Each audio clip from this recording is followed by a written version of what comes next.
This is the 5th rendition of this abbey because it's been destroyed 5 times. First by the Lombards in the 6th century, then by the Saracens in the 9th century, then by an earthquake in the 15th century, then by the French in the 18th century, and then by the Allies in World War II.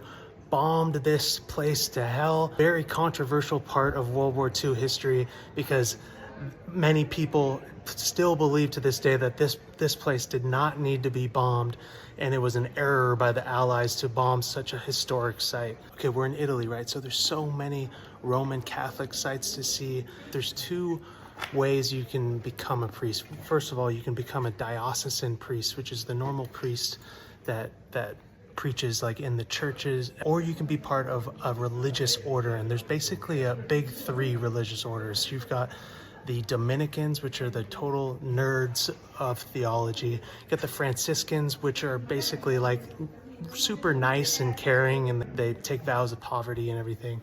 And then you have the Jesuits, who are like the badass missionaries.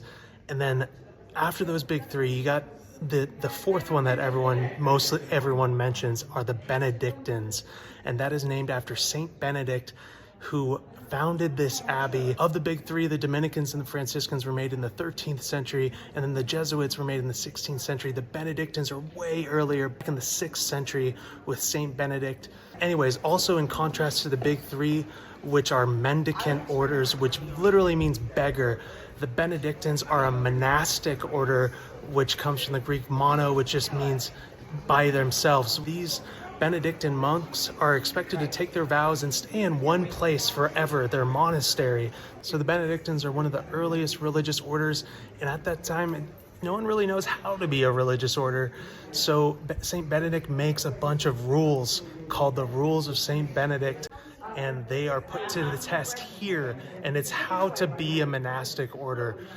Basically, the biggest one is that there's a single abbot that's in charge of an abbey where a bunch of monks are. So that becomes the way to be a monastery for a long time, the Rules of Saint Benedict, until something called the Cluniac reforms happen, which is at the Cluny Abbey in eastern France. They reform Saint Benedict's rules a little bit, and if you've ever read the Redwall series, the first book in that series is called Redwall, and it's about an abbey where there's a single abbot, and the bad guy in that book is called Cluny the Scourge. And I can't help, there's nothing online that says this, but I can't help but be convinced that Redwall, the first Redwall book, is based on the Abbey of Monte Cassino,